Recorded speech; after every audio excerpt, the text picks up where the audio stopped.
महाभारत का युद्ध प्रारंभ होने वाला था। मामा शकुनी के कहने पर दुर्योधन अपने सभी बड़ों से विजयश्री का आशीर्वाद पाने के लिए उनके पास जा रहा था। जब दुर्योधन विजयश्री का आशीर्वाद पाने की इच्छा से माता कुंती के पास पहुंचा, तो माता कुंती एक कोने में बैठी महाभारत युद्ध के बारे में विचार कर रही थी कि तभी उनके कानों में एक परिचित ध्वनि आई, प्रणाम छोटी माँ। माता कुंती ने पलट कर देखा तो दुर्योधन हाथ जोड़े उनके समीप खड़ा था। तो कुंती ने कहा, आयुष्मान भव। दुर्योधन बोला, ये क्या छोटी माँ, मैं तो आपसे विजय का आशीर्वाद लेने आया था।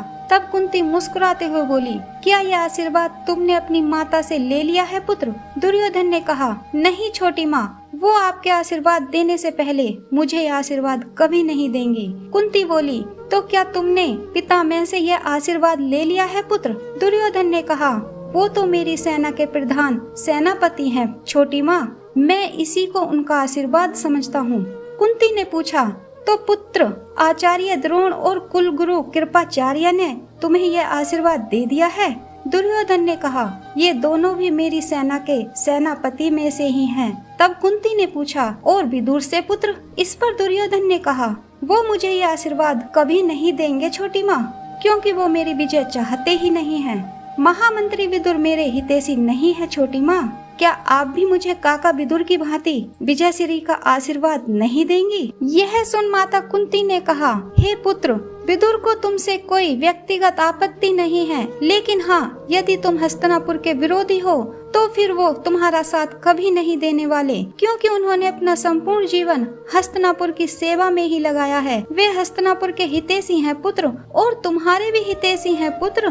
बड़े यदि किसी भूल पर टोकें तो उनकी ओर से मन मैला नहीं करना चाहिए। यह सब सुनकर दुर्योधन खामोश हो जाता है। तब कुंती दुर्योधन से उसकी खामोशी का कारण पूछते हुए कहती है, तो क्या मैं ये समझूं पुत्र कि तुम हस्तिनापुर के विरोधी हो? तब दुर्योधन कहता है, हस्तिनापुर तो हमारे राज्य की राजधानी है छोटी माँ, तो मैं भला उसका विरोधी कैसे हो सकता हूँ?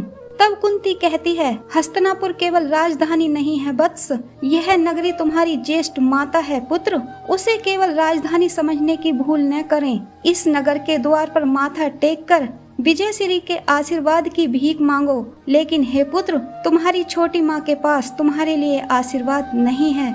यह सुन दुर्योधन बोला, तो इसका तात्पर्य मैं यह निकालूं छोटी माँ कि आप मेरी विजय नहीं चाहती। तब कुंती कहती है, मैं तो अपनी आंखों में आंसुओं को रोके हुए विजय और पराजय के बीच में खड़ी हूँ। पराजय चाहे जिसकी भी हो पुत्र, मुझे तो रोना ही है। मैं तुमसे प्रसन्न नहीं हूँ, किंतु मैं तुम्हारा सब भी तो नहीं देखना चाहती, इसलिए लंबी आयु का आशीर्वाद दिया था। ऐसा माता कुंती इसलिए कहती है क्योंकि दुर्योधन ने कभी भी पांडवों का हित नहीं चाहा, बल्कि उनकी कुल वधू तक का अपमान किया था। कुंती आगे कहती है, यदि तुमने युद्ध करने की ठान ही ली है तो जाओ पुत्र, तुम्हारी छोटी माँ का आशीर्वाद तुम्हारे साथ है। लेकिन दुर्योधन, एक बात याद रखना, मैं इस बात की गवाही नहीं दे सकती कि मेरे इस आशीर्वाद का कवच तुम्हें अर्जुन के बाण और भीम की गदा से बचा पाएगा या नहीं। यहाँ कुंती ऐसा इसलिए कहती है क्योंकि एक माँ भले ही अपने पुत्रों को उनकी गलती पर माफ कर दे, लेकिन एक पति अपनी पत्नी का अपमान करने वालों को कभी नहीं छोड़ेगा। यानी भीम और अर्जुन दुर्योधन के साथ युद्ध भूमि में क्या करेंगे,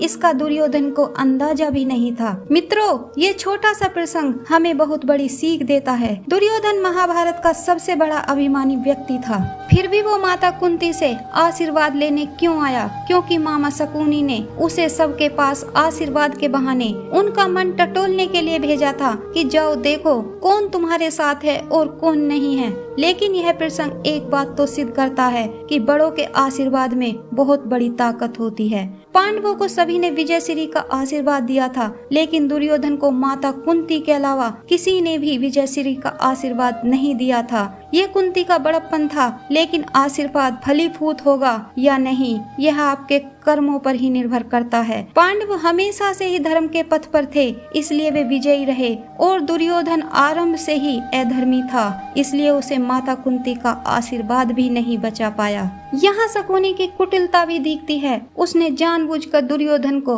उसके सगे संबंधियों के पास भेजा ताकि उसके मन में घृणा और बढ़ जाए और वो युद्ध में उन पर बिल्कुल भी दया न दिखाए, ताकि हस्तिनापुर का विनाश हो सके, जो उसका परम उद्देश्य था। तो मित्रों, ये था माता कुंती और दुर्योधन के बीच आखिरी संवाद। अगर आप अपनी कोई राय इस वीडियो पर देना चाहते हैं तो आप हमें कमेंट के माध्यम से भी दे सकते हैं। वीडियो पसंद आई हो तो वीडियो को लाइक करके वीडियो को अपने दोस्तों और रिश्तेदारों में शेयर करें। चैनल पर अगर नए आए हैं तो चैनल को सब्सक्राइब करना न भूलें। जय श्री कृष्णा।